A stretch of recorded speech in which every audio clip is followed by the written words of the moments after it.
Bismillahirrohmanirrohim. Assalamualaikum warahmatullahi wabarakatuh. Salam sehat untuk kita semua. Dalam kesempatan kali ini saya akan membahas mengenai tentang soal UKK untuk jurusan rekayasa perangkat lunak. Dalam soal UKK tersebut terdiri dari 3 paket, paket 1, paket 2, dan paket 3. Tapi pada materi di hari ini ya saya akan membahas mengenai tentang soal rekayasa perangkat lunak di paket 2. Nah, untuk soal di paket 2 itu ya Anda diharapkan untuk membuat sebuah aplikasi pemesanan hotel yang berbasis web. Di sini ada peralatan yang dibutuhkan yaitu sebuah komputer atau laptop dengan minimum ya prosesor adalah dual core, memorinya 2 GB, penyimpanannya 250 GB. Lalu ada software pendukung di sini, ya ada sistem operasi. Kita bisa boleh menggunakan sistem operasi Windows 7 atau Windows 8 dan Windows 10. Lalu kita bisa menggunakan Linux atau sistem operasi lainnya. Selanjutnya software yang kita gunakan ya adalah aplikasi dari Code Editor, terus aplikasi web designer, aplikasi web server, aplikasi dari mockup. Ya, itu adalah aplikasi-aplikasi yang kita gunakan di dalam mengerjakan soal di paket 2 ini. Lalu di sini ada bahan-bahan pendukung seperti gambar, lalu ada data dummy, ya. Nah, di sini ada tugas langkah-langkah dalam melakukan pekerjaan. Ya, bisa kita baca sendiri, bisa Anda baca sendiri di sini, tapi saya langsung menuju kepada nomor 10 ya. Sebelumnya nomor 9. Nomor 9 ini adalah kita disuruh membuat sebuah diagram IRD berdasarkan analisis yang Anda lakukan. Yang nomor 10-nya adalah buatlah basis data berdasarkan pemodelan data yang akan Anda lakukan. Ya. Yang bagian B-nya, isilah setiap tabel yang Anda buat. Tentukan query yang mungkin Anda perlukan. Yang D-nya adalah buatlah view dari query yang Anda perlukan. Ya. Lalu di sini ada gambaran umum minimal dari aplikasi pemesanan hotel yang akan kita buat nanti. Di sini ada tamu, ada administrator, dan juga ada resepsionis. Oke, di sini ada 3 pengguna ya. Jadi di sini bisa saya ambil kesimpulan terlebih dahulu. Ada 3 pengguna.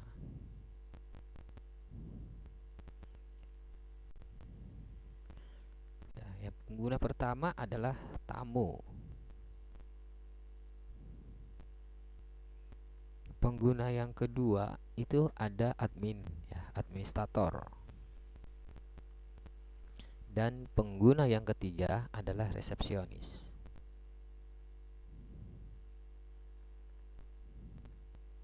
Nah, ketiga aktor atau ketiga pengguna tersebut memiliki pekerjaannya masing-masing. Di sini ada tamu ya. Tamu itu dia dapat melihat informasi tentang tipe kamar yang tersedia. Jadi di sini bisa saya ambil gambar ya. Jadi di sini ada, katakanlah ini adalah tamu. Tamu di sini yang pertama dia dapat melihat informasi. Ya, lalu yang kedua si tamu ini dia dapat melakukan reservasi kamar hotel. Ya, reservasi kamar. Lalu selanjutnya si tamu ini dia dapat memesan sebuah tipe kamar yang sama. Pesan kamar.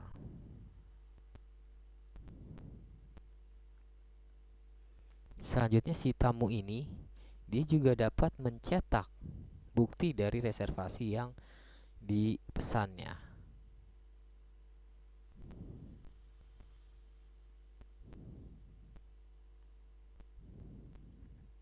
Oke, itu adalah dari pekerjaan dari si tamu. Selanjutnya yang kedua itu ada sebuah admin. Ya, jadi ada pengguna kedua dari aplikasi tersebut, dia seorang admin. Admin ini dia dapat menambah, mengupdate data kamar. Data kamar. Lalu selanjutnya si admin ini dia dapat melakukan menambah dan mengupdate data fasilitas kamar. Fasilitas kamar.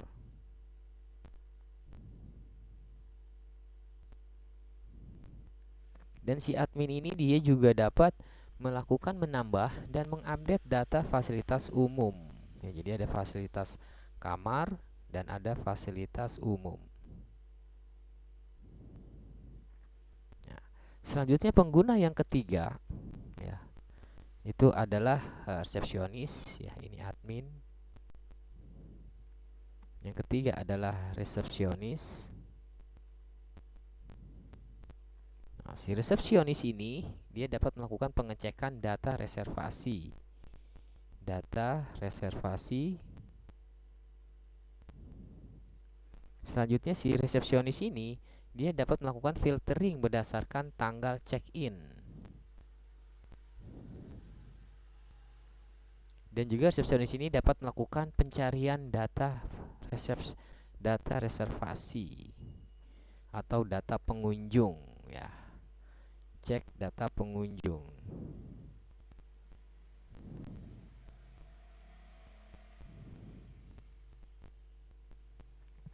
Ya, ini adalah 3 pengguna dari aplikasi yang akan kita buat nanti.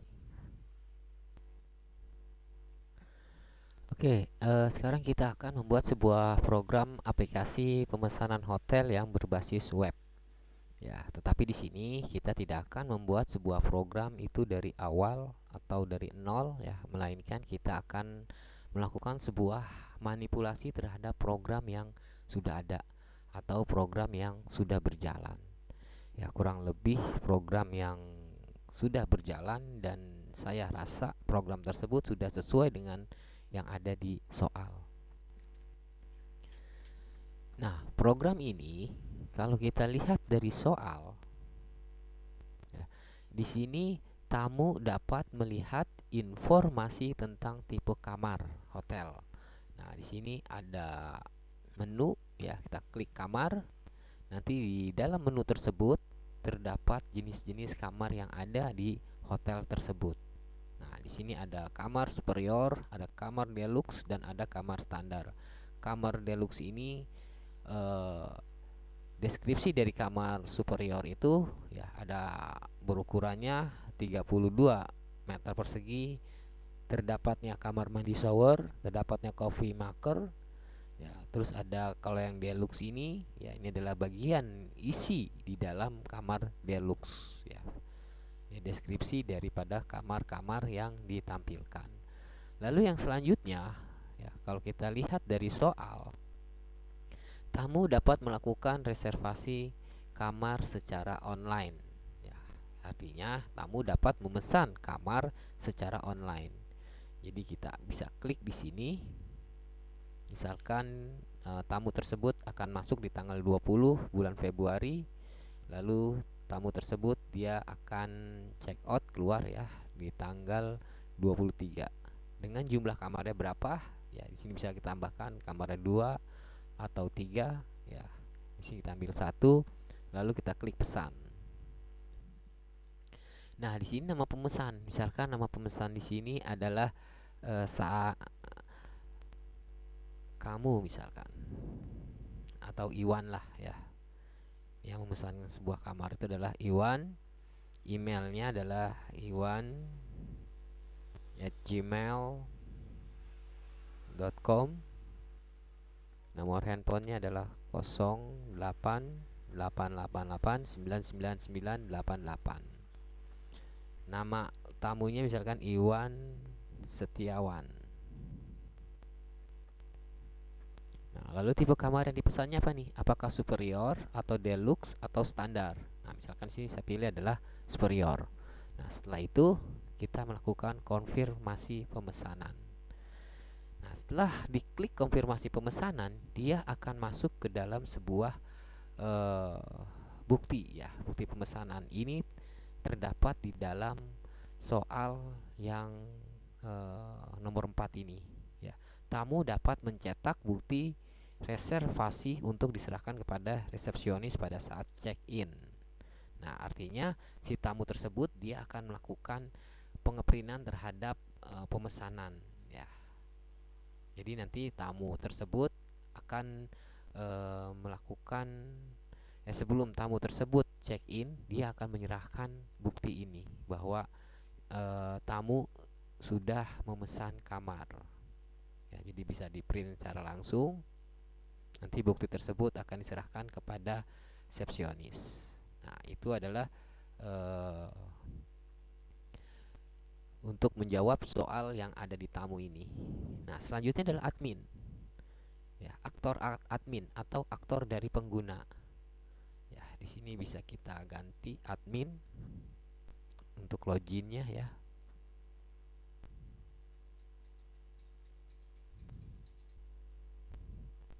Ya, untuk loginnya di sini, untuk login admin kita nama filenya adalah login.php. Nah, di sini adalah halaman login untuk admin.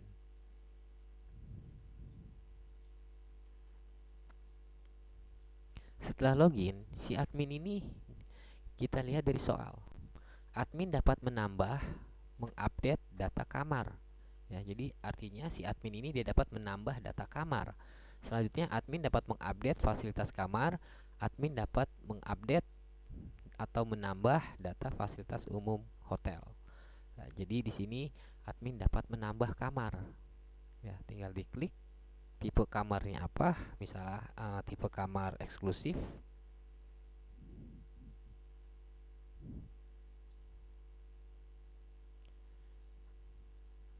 Eksklusif misalkan.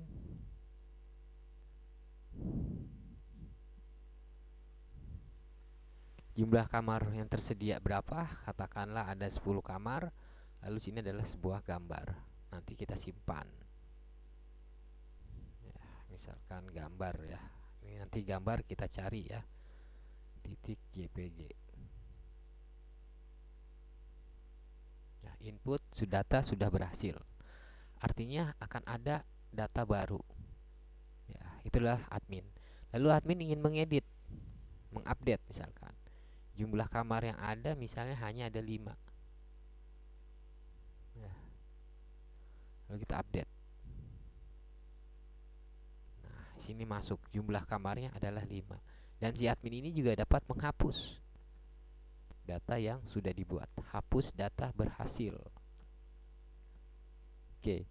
Itu adalah untuk menjawab di soal yang ini ya. Admin dapat menambah dan mengupdate data kamar. Selanjutnya adalah di sini admin dapat menambah fasilitas kamar. Kita masuk ke dalam fasilitas kamar. Nah, ini adalah fasilitas kamar terhadap tipe kamar yang diambilnya, yang dibuatnya. Misalkan di sini saya akan menambah sebuah fasilitas baru. Ya, tipe kamarnya apa? Misalkan tipe kamarnya adalah superior. Fasilitasnya misalkan TV 40 in. Lalu kita simpan. Ya, input data berhasil. Oke. Selanjutnya kita lihat apakah sudah masuk ya. TV 40 in superior. Oke. Lalu kita edit. Apakah bisa? Nah, di sini misalkan 60 in misalnya.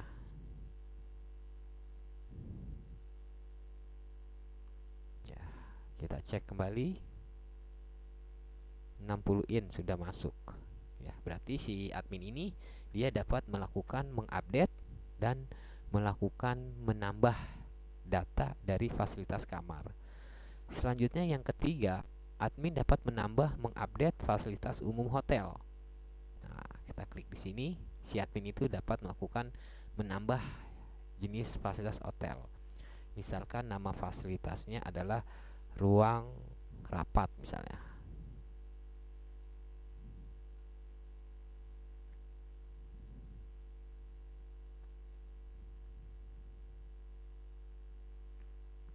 keterangannya ruangan dapat diisi sebanyak 50 orang.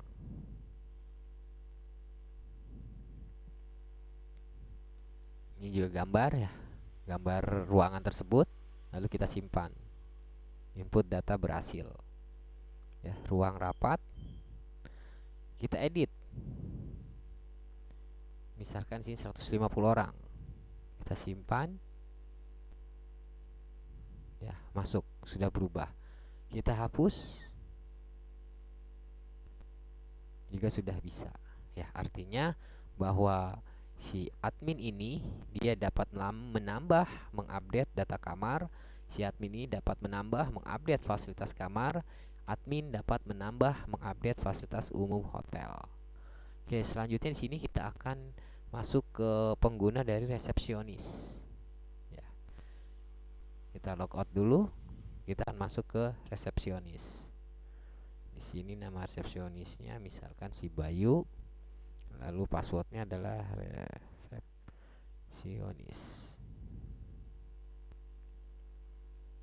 Username tidak cocok, kita cek kembali. Bayu resepsionis.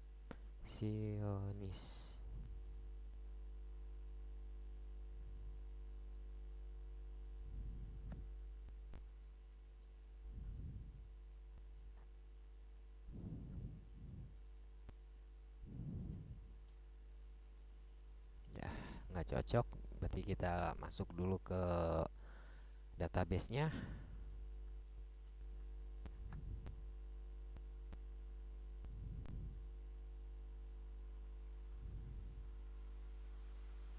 Ya, jadi kalau seandainya di sini passwordnya kita lupa, kita bisa lihat dari database-nya.